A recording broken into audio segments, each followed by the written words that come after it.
안녕하세요. 뚱찌 이탈리아의 다시 보고 싶은 영화 28번째. 오늘은 조금 다른 방식으로 진행을 해보겠습니다. 지금 우리 정면 앞에 그 등을 지고 있는 사람이 있죠. 이 사람은 아마도 우리가 서부 영화에서 자주 보는 살룬에 온 것 같아요. 살룬이라는 건 술을 팔고 하는 그런 어떤 공간이죠. 거기에 와서 이제 이 사람은 방금 막 자기들의 무리하고 같이 들어온 겁니다.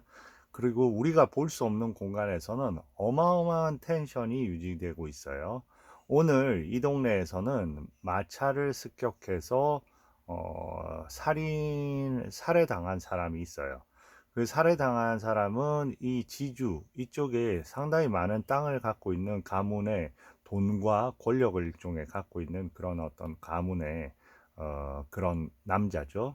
그리고 그 여동생은 여장부로서 이쪽에 대단한 파워를 지니고 있습니다. 그 여장부가 이제 이쪽 지역에 가장 그 권력이 있는 맥클레버라는 사람과 함께 수십 명을 끌고 이 공간으로 들어옵니다. 오늘 범죄의 범인을 찾기 위해서 온 거죠. 아주 긴장감이 고조되고 있는 상황이에요. 그런데 여기는 이제 텅 비어 있는 공간이고, 그리고 그 범인으로 추정되는 사람이 여기를 자주 드나든다고 해서 여기로 들어와서 기다리고 있는 중입니다. 마침, 그런 와중에, 의심이 되는 그 일련의 무리들이 들어오는 거죠. 들어와서 그 중에 한 명이 정면에 보이시는 이 콜이라는 사람입니다. 이 사람은 여러 가지 기침도 나오고 그래서 위스키 한 잔을 마시려고 합니다. 그리고 이 영화에서는 어떻게 보면 이 살룬의 여주인공이 있습니다. 엄청나게 카리스마 있는 그 여주인공은 벌써부터 해서 이런 긴장감이 언젠가는 올 줄 알고 자신을 보호해 달라는 부분에서 한 남자를 부릅니다. 근데 그 남자는 기타를 메고 와요. 그리고 그 남자는 지금 그 남자 역시 막 도착해서 한쪽 끝에 있는 주방에서 커피를 마시고 있는 중입니다. 어떻게 보면 지금은 이제 그 찾으려고 했던 사람들과 그 범인으로 의심이 되는 사람을 찾으려고 했던 사람들과 그리고 범인으로 의심되는 사람들이 일련에 들어와서 거기에서 엄청 긴장이 이루어지고 있는 상황이에요. 근데 그 긴장감을 첫 번째로 이제 깨는 사람이 이 사람입니다. 어떤 실질적인 움직임을 가하는 거죠. 이거 콜이라는 인물인데요. 그래서 한번 볼까요? 어떻게 하는지. 네, 기침이 나고 저렇게 그 술을 마시러 갑니다. 그리고 모든 카메라는 저 사람을 향해 이제 움직이고 있는 거죠. 네. 그리고 순간 뭘 보여줍니까? 순간 잔을 놓았는데 잔이 떨어질 듯이 저렇게 굴르면서 떨어지는 게 아니라 긴장감을 증폭을 시켜야 되죠. 한번 더 돕니다, 이렇게.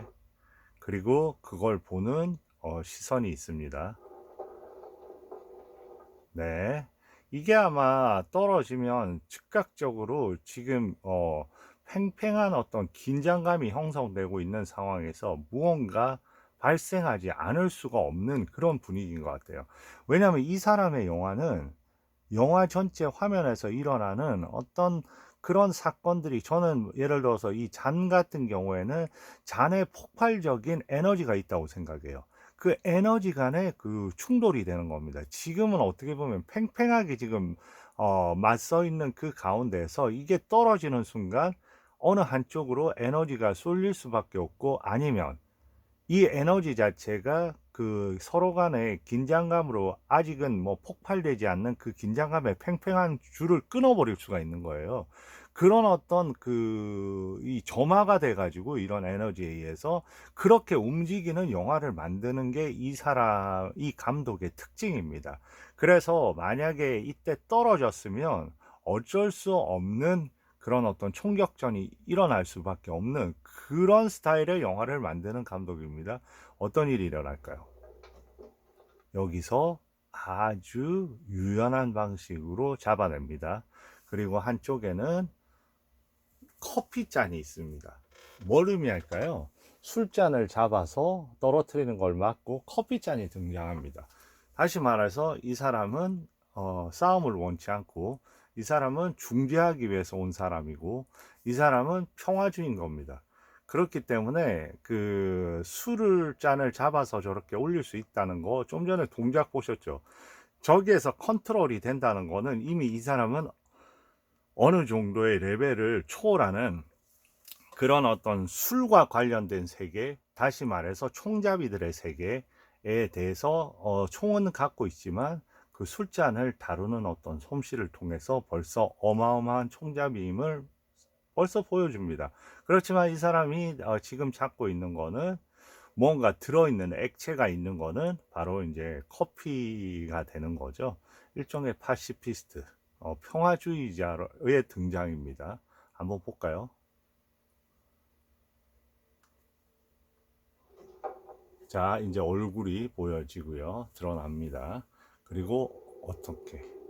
자, 이쪽은 어떤 긴장감이냐면 지금 첫 번째 보여준 이 무리들이 일종의 지금 살인자로 의심받는 무리들입니다. 그리고 한쪽은 어디의 시선? 여기는 시선. 이 사람이 이 집의 여주인공이고요. 여주인인 거죠. 그리고 이 어네스트 보그나이는 어디를 보고 있습니까? 상대 적진을 향해서 보고 있는 거죠. 그 다음에 한번 볼까요? 네, 반대파의 이 우두머리입니다. 맥클레버. 그리고 그 사람 역시 쳐다봅니다. 아, 도대체 저 사람은 누구지? 도대체 뭐야 우리의 긴장감을 이렇게 방해하는. 그리고 순간적으로 당황한 겁니다. 이 사람은 여기 보안관인 거예요. 보안관. 근데 보안관이 눈치를 보고 있다. 이 사람은 맥클레버라고 보안관을 좌지우지하는 어떻게 보면 더 실력자인 겁니다. 그러니까 참 우스운 구도죠. 한쪽은 보면 여주인이 보여졌고요. 그 어떻게 보면 악당으로 의심되는 그 무리들과 더불어, 그리고 한쪽은 또 그 보안관이 옆에 있는데 보안관은 실질적인 아무 권력을 갖고 있지 못하는 느낌이라는 게 벌써 파악이 됩니다. 왜냐하면 이게 뭐 어떻게 설명을 해서 파악이 되는 게 아니라 시선 하나만으로 판명이 될 수밖에 없는 그런 구조죠. 그리고 시선을 줍니다. 이 사람이 어떻게 할까요? 이 중간을 룹입니다. 여기서 이제 모든 그 긴장감의 공간이 이제 펼쳐지는 거죠. 그래서 여기에 우두머리, 이쪽 우두머리한테 가서 담배를 달라고 합니다. 저쪽 우두머리에 가서 성냥을 달라고 합니다. 그러면서 얘기하는 이 장면, 여기까지 하겠습니다. 그래서 이 영화는 어떻게 보면 제가 봤을 때는 이런 긴장감의 에너지를 어떻게 그 상쇄시키고 긴장감의 에너지의 추가 어디로 옮겨가느냐에 따라서 그 전체적인 줄거리가 움직이는 그런 영화 같아요. 이 영화는 너무나 언급이 많이 되는 영화고 너무나 유명한 영화입니다. 그리고 그 색감에 대해서 엄청나게 많이 얘기를 해요. 여기서 쓰는 게 트루 컬러라는 컬러가 있는데 그 예전에 그 다른 그런 컬러 색상에 비해서 훨씬 강렬하고 좀 뭐랄까 격렬한 색상을 주는 그런 부분이 있습니다. 이 트루 컬러라는 부분이. 그래서 그 이 색상에 대해서도 많이 얘기하고 하는데 저는 이 영화를 어떻게 분석을 하고 싶냐면 이런 식의 그 전체적인 장면 안에 드러나는 색상도 하나의 부분이지만 전체적인 텐션의 그 무게추가 어디로 움직이냐에 따라서 이 영화의 모든 긴장감이 다 발생을 하는 것 같아요. 그러니까 이 영화를 끌어가는 어떤 스토리에 진정한 힘을 주는 것은 이 전체적인 연출에 있어서 그런 힘의 배분이라고 할까요? 그래서 어떻게 보면 상당히 에너지적인 영화가 아닌가 하는 그런 에너지라는 거는 뭐겠어요? 결국은 보면 겉으로 드러나는 거 말고 그 내면에 있는 거를 어떻게 분출을 시켜야지 그게 에너지화가 되는 거잖아요. 그러니까 내면에 우리가 보지만 볼 수 없는 거, 그리고 보이지만 실질적으로 아무런 그 보임의 의미를 주지 않는 거, 이런 부분들이 서로 막 엮이면서 그 안에 힘과 텐션의 긴장감을 만들어 주면서 이 영화를 끌어가는 그런 영화인 것 같아요. 그래서 기존에 봤던 그런 어떤 서부 영화의 어떤 줄거리 차원을 그렇게 따라가는 그런 연출하고는 전혀 다른 구도의, 물론 줄거리도 너무 뭐랄까 타이트하게 잘 만들어져 있지만 저는 이 영화의 줄거리는 전체적으로 이런 텐션에 이런 감춰져 있는 것들을 스스로 표출하게 하고 이런 부분의 하나의 장치에 불과한 것 같아요. 전체적인 이 영화의 핵심은 그런 텐션의 흐름이 아닌가, 그런 텐션의 흐름을 우리가 따라가는 그런 영화가 아닌가 하는 생각을 해봤습니다. 여러분들은 뭐 어떻게 영화를 보는 방법은 뭐 여러 가지 차원의 보는 방법이 있겠죠. 저는 제 방식은 이 영화를 대면했을 때 그런 방식으로 보게 되더라고요. 자, 오늘의 영화는 보면 상당히 뭐 이름을 많이 적어 놨습니다. 보면 필립 요르단, 너무나 유명한 시나리스트예요. 대표적으로 뭐 부러진 창, 에드워드 드메트리게, 그리고 이 마찬가지로 오늘 영화 니콜라스 레이 감독의 영화예요. 저번에 우리는 그들은 밤에 산다, 그거 보셨죠? 그 영화가 첫 작품이고 이 영화는 1953년 작품입니다. 그래서 첫 작품은 그 흑백 영화였어요. 그런데 이거는 이제 트루 칼러라고 칼러 영화인데, 이 사람의 그 영화는, 니콜라스 레이의 영화는, 왜냐하면 그런 힘의 텐션 그런 게 상당히 중요하기 때문에 칼라에서는, 이런 컬러 영화에서는 엄청난 또 그 뭐랄까 긴장감을 만들어 주죠.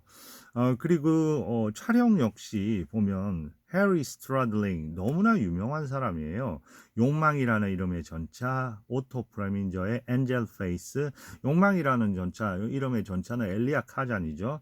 그리고 어 서머 플레이스, 마이 페어 레이디, 히치콕의 서스페이션, 그리고 도레이안 그레이의 초상 알버트 루인, 제가 좋아하는 감독입니다. 제가 언제 한다고 그랬죠? 판도라와 플라잉 더치맨. 네, 제임스 메이슨 나오는 영화 꼭 하게 될 거예요. 네, 그런 어떤 엄청난 촬영 감독이고요.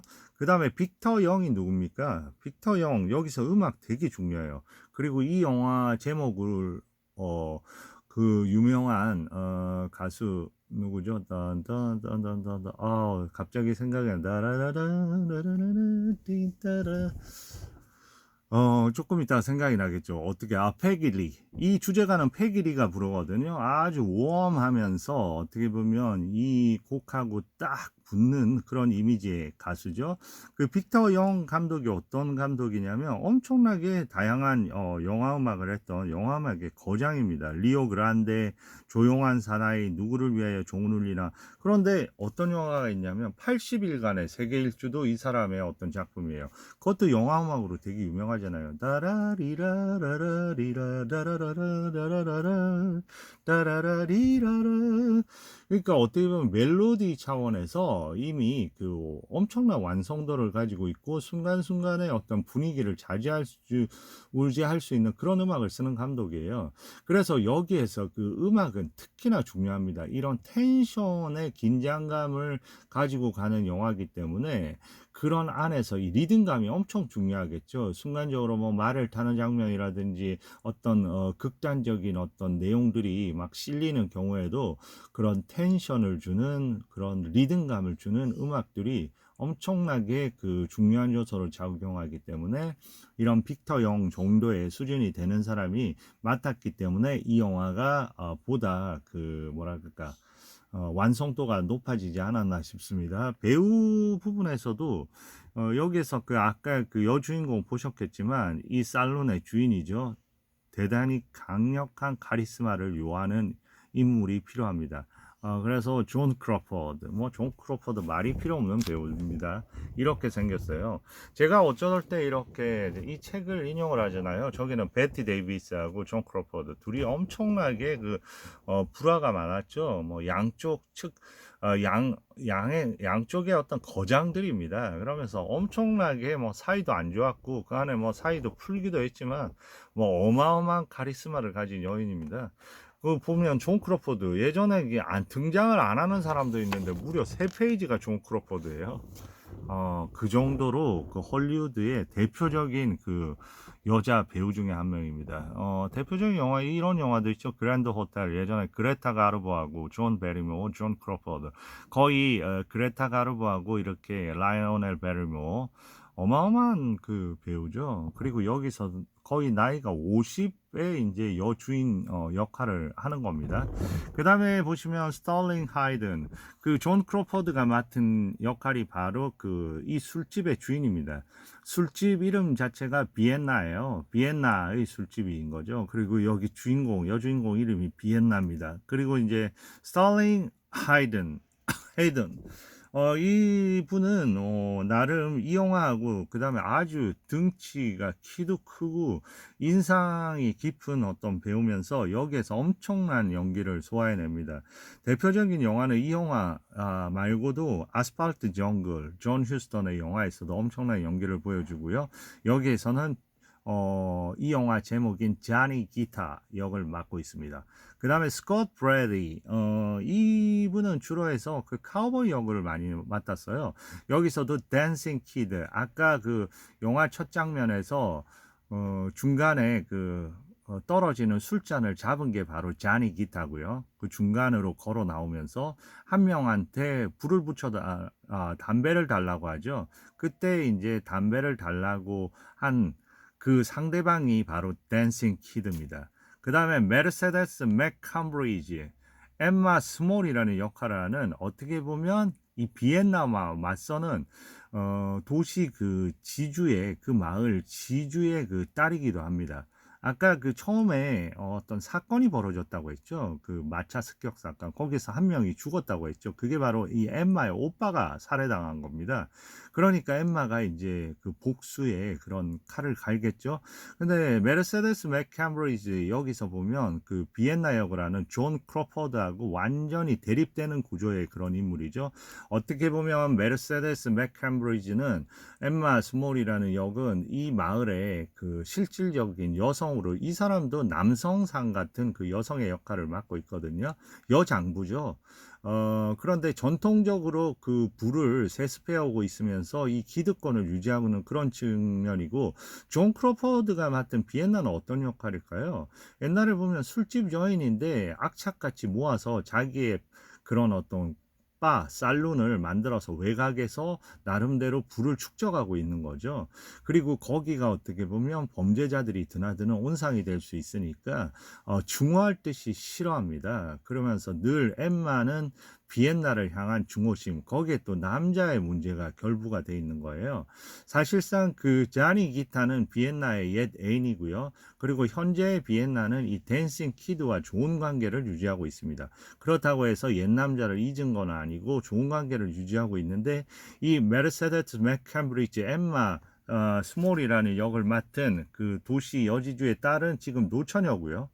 그리고 이 댄싱 키드를 좋아해요. 그 댄싱 키드를 좋아하는데 댄싱 키드는 비엔나를 좋아하는 거죠. 그러니까 더 이제 중호의 그런 것은 더 강해지겠죠. 그리고 이제 메르세데스 맥캠브리지는 어떤 배우냐면, 옛날에 그 영화 보셨습니까? 록 허드슨 나오고 제임스 딘 나오는 자이언트. 자이언트에서 그 뭐 로커드슨이 맡은 거는 대목장주잖아요. 주의 아들이잖아요. 빅이잖아요. 그 빅의 누나가 러스 베네딕트라고 해서 그 역을 맡은 게 바로 메르세데스 맥캠브리지입니다. 여기 이 영화는 그래서 많은 사람들이 페미니스트 영화라고 하는데, 저는 그런 부분 뭐 이 두 결국은 이 영화는 남자들의 대결이라기보다 조한 크로포드가 분한 비엔나와, 그러니까 어떻게 보면 술집의 삶을 갖고 있는, 어떻게 보면 거리의 여자였겠죠. 술집의 그런 걸 갖고 있는 그 비엔나와, 그리고 전통적인 그 부의 중심이었던 기득권 세력의 그 대주주의 딸인, 어떻게 보면 그런 엠마와의 이런 갈등으로 해서 결국 마지막 그 씬에서도 둘의 결투 장면이 있거든요. 그래서 뭐 그런 부분에서 이제 좀 이 영화를 아티픽, 좀 보기 드문 그런 영화이면서 되게 여성주의 영화다. 근데 굳이 뭐 여성이 나왔다고 어떤 여성주의, 저는 모르겠어요. 그냥 그럴 수도 있고 아닐 수도 있고 그렇다고 생각합니다. 그 다음에 좋은 배우들이 나와요. 어떤 배우가 나올까요? 그 아까 보면 보안관 옆에서 엄청난 카리스마로 해서 그 맥클리버 역을 했던 워드 본드라든지, 그 이분은 상당히 보수주의적인 어떤 느낌이 강한 그런 엄청난 그런 배우죠. 그 다음에 우리가 너무 잘 아는 어네스트 보그나이는 바로 이 일종의 댄싱 키드 무리에 끼어 있는 2인자입니다. 바트라는 역으로 하고요. 늘 보면 좀 흥분 잘하고 그런 역할 여기서도 합니다. 그래서 그 자니 기타한테 시비 걸어서 밖에 나가서 싸워서 이제 자니 기타한테 이제 좀 당하는 그런 어떤 부분도 있고요. 그 다음에 벤 쿠퍼가 연기하는 터키. 항상 이런 그룹에는 말썽쟁이가 있잖아요. 터키가 제일 어린데 마치 이제 조금 일을 하다 보니까 자기 분수를 넘어서 어린이와 어른 사이의 중간에서 마치 어른인 척하는 그런 어린 총잡이의 어떤 역할을 합니다. 그리고 이제 이 터키가 저지른 일 때문에 어떻게 보면 결국은 그 피해가 우리의 여주인공 비엔나한테 가게 되는 그런 일이 발생을 하죠. 그리고 이제 아까 보면 그 저희 술집 등 뒤에 이렇게 보고 있던 그 콜이라는 인물 역시 댄슨 키드의 무리입니다. 그리고 여기 존 카라단이라고 너무나 잘 나오는 배우죠. 그 배우가 여기서 이제 그 엠마 그 누구야 비엔나의 이 살룬에서 일하는 한 명의 충직한 그런 직원 역할을 하는 톰의 역할을 합니다. 나중에 이제 비엔나를 구해주려고 혼자 남았다가 이제 그 총에 맞게 되죠. 그런 어떤 역할을 하는 그 존 카라덴부터 해서 정말로 다양한 배우들이 나오는 영화고, 이 영화 한번 들어가 볼까요? 어떻게 들어가 볼까요? 이 영화 보면 한번 이렇게 볼게요. 자니 기타는 이런 어떤 100대 이런 책에 있어요. 그런데 자니 기타는 멜로드라마틱한 성격이 너무 강해서 저희는 이런 부분은 그렇게 자 여기서부터 읽어볼게요. 존 크로포드가 연기하는 비엔나는 철도가 들어오기로 예정된 땅에서 살롱을 운영하고 있다. 그 술집을 운영하고 있는 거죠. 그 술집 이름이 비엔나고요. 메르세데스 맥캠브리지가 연기하는 검은 옷을 입고 다니는 엠마 스몰은 대주주의 노천원 달러 댄싱 키드 스코트 브래디에 대한 욕정을 불태운다. 그러나 그는 그러니까 그 댄싱 키드는 비엔나를 흠모하고 비엔나에게는 또 과거의 남자가 있는데 그가 바로 스털링 헤이든이 연기하는 자니 기타다. 좌절된 욕망 때문에 이성을 잃은 엠마는 린치 몹을 이끌고 비엔나의 살령을 불태우고 키드의 목을 매단다. 자, 뭐 이 부분은 너무 이제 줄거리를 보여주는 측면이고요. 그 다음에 집단 히스테리에 대한 비판과 원칙을 지지한다는 태도를 지지한다는 점에서 반메카시즘적 알레고리로도 읽을 수 있다. 그리고 패기리가 부른 잊혀지지 않는 아름다운 주제가로 대담하고 바로크적으로 표현된다. 이 정도의 인위성도 참지 못하면 다큐멘터리를 보는 편이 안전할 것이다. 저는 조금 어리둥절한 부분이 좀 있네요. 그런데 이 정도의 인위성도 참지 못하면, 그러니까 이 영화가 일반 저렇게 뭐 평론가들이 보기에도 대단히 인위성이 많다고 이렇게 느껴진다는 거는 그런 부분이 있죠. 왜냐하면 연기 방식에 있어서도. 이 영화의 제목은 바로 그 유명한 자니 기타입니다. 자니 기타 너무나 많이 회자되고 있는 그런 영화예요. 존 크로포드, 스털링 헤이든. 그런데 여기서 보시면 정면에 보이는 게 존 크로포드가 저렇게 총을 차고 있습니다. 그리고 그 어느 남성 이상으로 압도적인 저 공간을 운영을 하고 있는 거고요. 그런데 이름 한번 보세요. 그 어떻게 보면 그 이 마을의 그 중심 그런 인물들과 대치하고 있는 댄싱 키드 그룹. 키드는 이해가 가는데 키드가 그 명사수 총잡이잖아요. 댄싱 키드, 댄싱 춤이잖아요. 그리고 자니 기타, 자니는 이제 원래 이름이 있죠. 자니 기타는 원래 유명한 명사수 총잡이입니다. 총잡이고 원래 이름은 자니 로건이에요. 자니 로건 하면 모르는 사람이 없는데 그런 이제 더 이상 총을 안 쓰고 아까 첫 장면에서 보듯이 그렇게 기타를 메고 기타는 오자마자 바로 기타는 맡겼기 때문에 기타는 일단 볼 수 없었지만 조금 있다가 그 다음 장면에서는 존이 기타가 기타를 쳐요.